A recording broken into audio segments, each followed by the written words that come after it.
Hello everyone, and welcome to another beer review.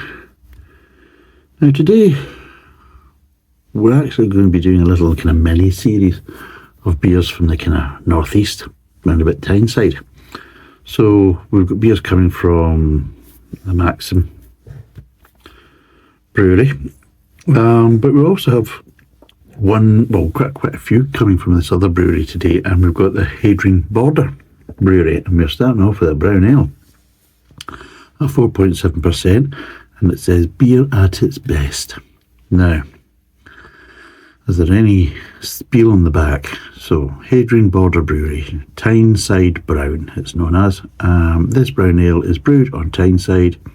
It is a full-bodied, nutty, dark, amber beer balanced with traditional English bittering and aroma hops. And there we go. No other real information apart from best served chilled and yeah. So this is basically at the Newborn Industrial Estate, Newcastle upon Tyne. So there we go. So let's crack it open and see what it's like. Oh. You hear that gas? It's a bottle, by the way, it's not me.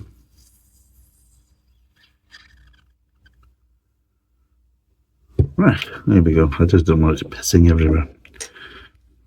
Done that trick many times on this channel. Right, let's get it poured and we'll see what it's like. Oh God. It's a bit lively, this bugger, isn't it? Jesus. It's pouring like a fucking forged stout. What the fuck is that? Is that something stuck to the glass? No. It's an imperfection in the glass.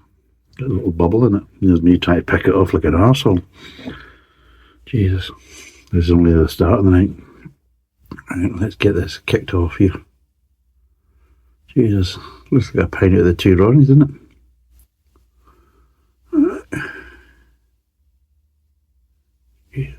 Maybe it's the glass that gives you that impression. So, the fuck did I hit the bloody desk? Right, for people on the podcast who might get to see this, well, to hear this rather than see it, because you ain't going to see it in the podcast. It's a nice kind of nutty bit of brown colour, kind of chestnut brown colour, with a nice, good, easily maybe almost 1.5 finger head.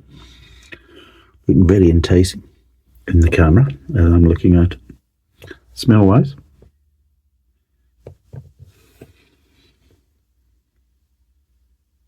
oh, I'm getting grain, maybe a slight nuttiness, but I'm not getting any malt and I'm not getting any hops. So let's see what it tastes like.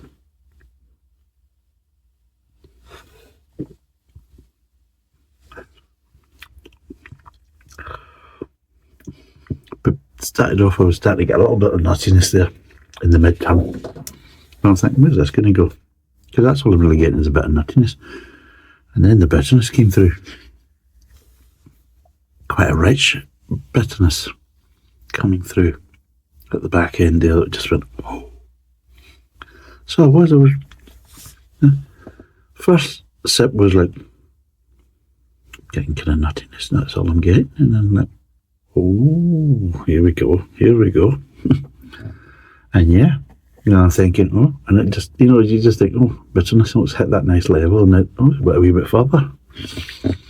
Now, if you don't know what I like, I do like a bitter finish, you know what I mean? I've always said the joke is I like my beer like I like my women, bitter and twisted, and available. With the beer, that is. The women, well, see what you can get at my age, which, trust me, isn't much. So, yes, this has got more bitterness than I expected it to have.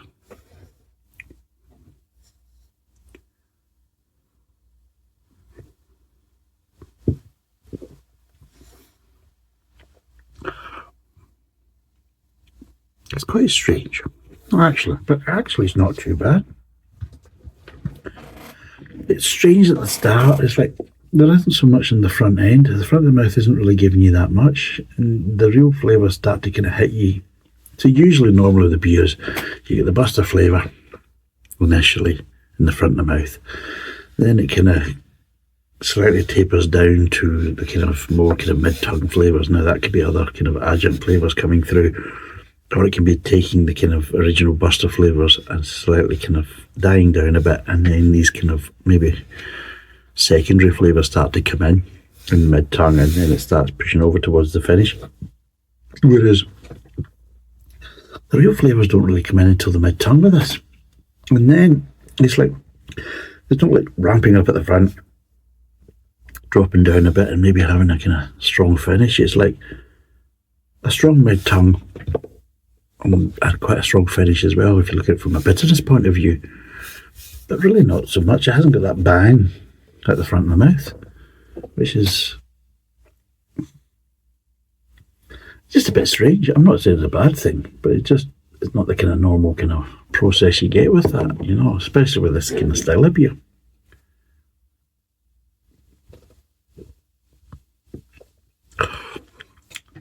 You expect to get the level of malt at the front of the mouth, but you don't. The malt doesn't really start to kind of ramp up until the mid-tongue. And it's a strange one, just right at the end of the mid-tongue, you get this little burst of sweetness. And then as it flips over into the kind of back of the mouth, you got this bloody bitterness that just gets, turn that phone over, just gets more and more. You're thinking, it's like, starts revving up the bitterness in the back of the mouth, and it just starts, it kind of revs up a bit. You think, oh, right, that's it, it's going to hit its kind of peak, and like, no, it goes another couple of steps higher. Which again is unusual, but nice. Really is actually quite nice.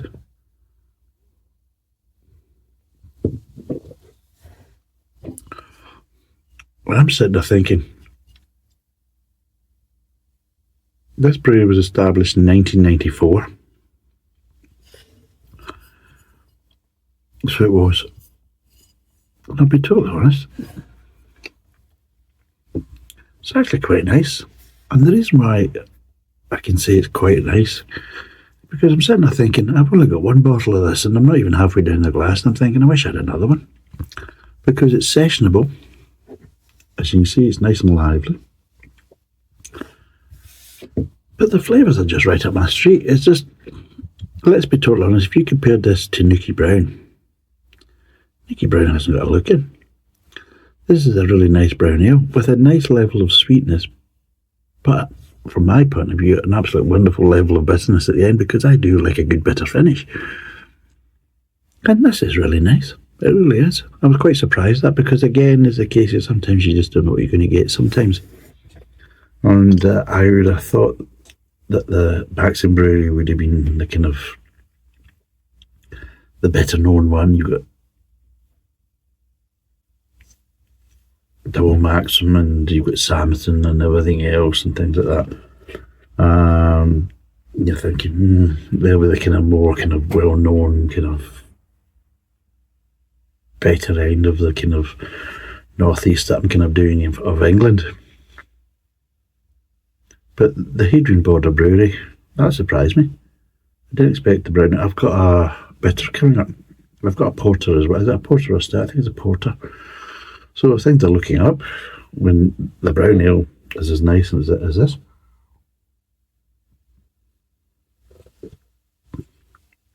I've only got one of them, and I'm thinking about I'll buy some more, because that's really nice. I'm going to be buying some for myself, and I'll pass them round as well to some of the people I know, some of the donators, because that's what I like. People that have donated beer, I like to give some back by basically doing a little box with them of some of the extra beers I've got and let them go and try. Although I might have a lot of fellows that has launched a new beer, and unfortunately you can only buy it in packs of 8. So it's come in, and I actually ordered it pre-ordered it actually before it became available, and then I forgot what it was. I knew there was a new beer, but I couldn't remember what it was. That's my age. And it's turned out when I've opened it up and like Griffin IPA, and I'm reading it, I'm thinking, because we had the Griffin Gold, which shit. I'll be honest, it's shit. In my view, it's utter shit. It really is. It's dreadful. And I can assure you, I'll never buy it again. In fact, I think I've still going to be. Well, I used it for some of the blending, didn't I? I did a blending series just so I could get rid of some of the shit, because I don't think I didn't want to give it to people because I didn't want to get the impression I didn't like them. But I forgot this. Now the problem is I actually ordered some black cab stout when I ordered that order, and I thought good because I'm going to do a comparison between black cab stout, the forged kind of Irish nitro stout, and I was also going to put it up against the Green King Midnight Hen and just kind of see how does the forge actually stack up flavour wise to kind of more kind of traditional stouts, and just to see where it lies in the scale of, you know, that. And ones are kind of more traditional, kind of well known and good box standard stout and black cab. And then of course you've got the new kid on the block, which the newest one out of the three is actually the Midnight Hen, coming from Green King. It's a newer version of a traditional stout, which is actually very nice. I just wanted to see how they all kind of compare, and also give you an idea of where do they rate, you know. And so I forgot about which new beer they'd actually launched, and then I got them today and I opened them up and I went, Griffin IPA. Oh God. So I might have a few of them to give away to people who have kindly donated beer. It's a good chance they won't thank me for it. Going by, well, I had a little read of the back label and I'm thinking, yeah. But then you read that and it's quite just no piss, no bullshit, just this is what we've done and this is what we've made. If you like it, you like it. You don't, you don't. But then you look at it and you taste it and you're drinking it and you're seeing how it is reacting. And you think to yourself, this is bloody nice. You know what I mean? Absolutely. This is actually really, really nice. I was actually surprised. I had my first sip and I'm thinking, this is a bit weird, there's a bit of nuttiness there, and then it started to ramp up with the bitterness. But as I've been becoming more acclimatised to it, it's a lovely pint. Well, it's 500ml, not quite a pint, unfortunately, but it is. It's a lovely beer. Fair play to them. I don't really know much about this brewery. I'll find some facts and I'll put them down below, but it was established in 1994, so it's not an old kind of traditional brewery by any means with that kind of age. But at the end of the day, I don't give a shit how old a brewery is. It's what you're producing is more important. I don't care. I mean, we had that with Shepherd Neame. He always likes to claim it's the oldest brewery in the UK and everything else, and blah blah blah blah blah blah and all this kind of nonsense. You think, well, a lot of your beers are kind of hit and miss, you know, for the oldest brewery. Well, let's be totally honest. 1994, established. First beer I've had of it. It's spot on. Absolutely spot on. So don't go by history and tradition, you know, because if you've been making bad beers for years, then you start getting good at it.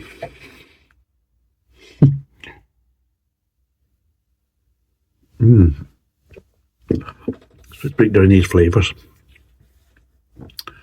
So start off with, you get some light malt at the front of the mouth, light grain.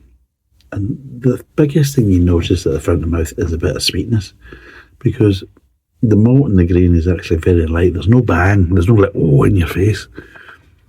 But as it starts to move over to the mid-tongue, that's when it's like, oh, we're here. As if like, we're running for a bus, you know what I mean? They almost missed it, you know? Didn't quite make it for the front of the mouth, but hey, we're here in the mid-tongue. And that's it. It's like, and this is where the problem is. It's because everyone seems to come in the mid-tongue, so it's like, oh, boom, boom, boom, boom.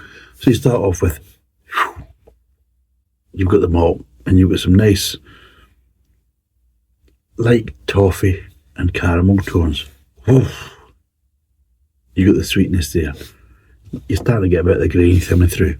You get some nuttiness as well in that, and it's just a barrage of flavours, but in a controlled way. It doesn't feel like, oh, it's too busy. It's just like, oh, and it's like,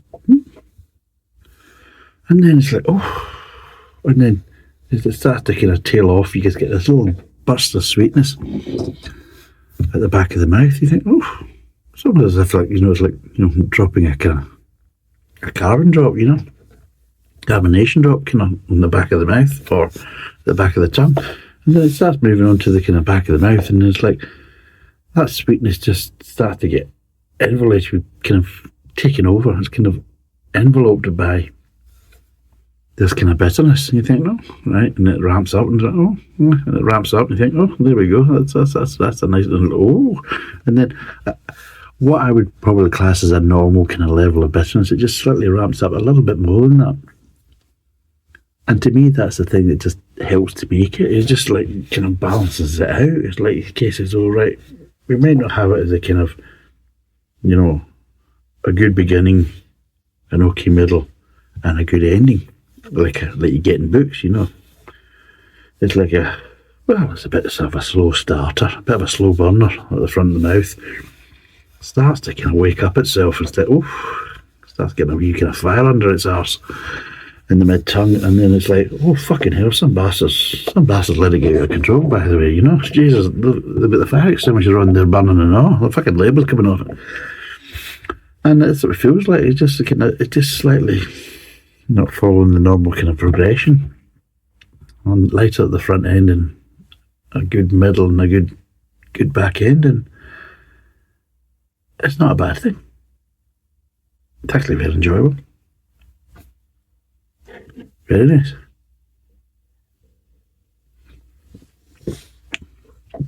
I'll be totally honest, I really want to sink this.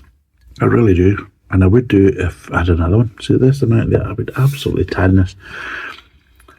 Ready to open another bottle, but I don't have one. And it's annoying. It just looks nice as well as tastes nice. And very surprised, and I'll be totally honest, I will be buying more from this brewery, and I'll be buying more of these ones because I want a session on these.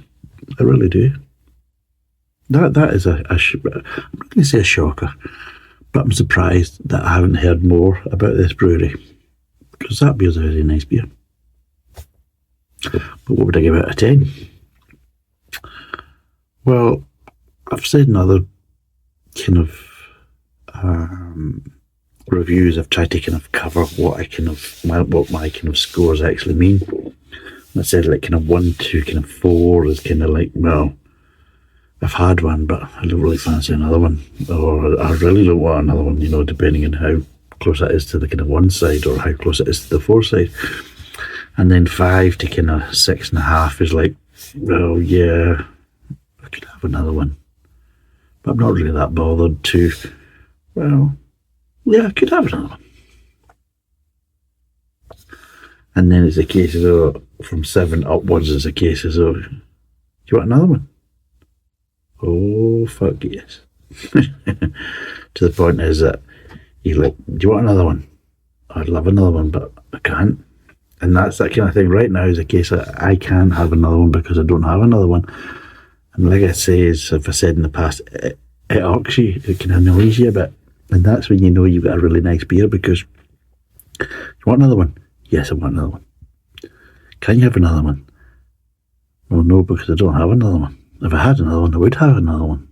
And it's like that. It's like, was that kind of feeling? You think, if I was in a pub, yeah, I'd be at this level. I'd be going, it's my round, because I want another one. It's my round. What are you wanting? I just get, right.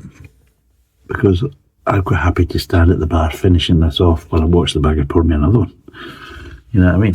And I'm saying bugger in a nice sense, because that bugger's making me happy. Well, this beer's making me happy, and that's what it's like.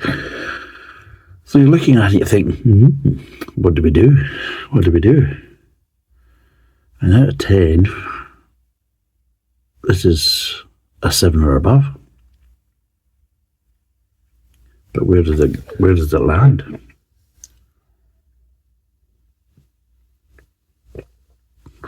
I really do like this. I really do. It's a very nice beer. The problem is, I would give it maybe about 7.5 normally, just the way the flavours are. It's very drinkable, nice mouthfeel, very sessionable, with good flavour intensity, and there is bags of flavour in this. But because I like bitterness, and there's a really good, nice level of bitterness, I mean, let's be honest, I have tried many bitters that get nowhere near this level of bitterness, and you're sitting there thinking, you call yourself a bitter, and this calls itself a brown ale. Jesus, this has got more bitterness than God knows how many bloody bitters I've tried in the past. And they've got the cheek to call themselves bitters. I'm going to give this an 8, because it has a lovely level of bitterness. It's got a nice mid-tongue, plenty of nice flavours. Very drinkable and sessionable, but it's one of these ones where it has a really good level of flavour, but still keeps its session kind of feel to it. And you really could, and it was, like I said, alcohol level 4.7%, so it's not even that far away. It's not one of the kind of lighter ones. It's still very sessionable, but the flavour's really, really nice. So yeah, for me, it's an 8 out of 10. It really is. It surprised me. I didn't expect that. But I'm glad and I'm happy, and I will be buying more. It's as simple as that. So it's not as a case as, oh, do I recommend it? Yes. But I will be buying more, and I will be enjoying it. Fair play to them. Well done. And it's nice to see that a younger brewery is producing some really, really nice beer. Really, really nice beer. So yeah. So it's 500ml bottle, 4.7%. It's 8 out of 10. I definitely would recommend it. Thanks for watching. Cheers. And bye for now. I just do the pointing bit. What the fuck's that about?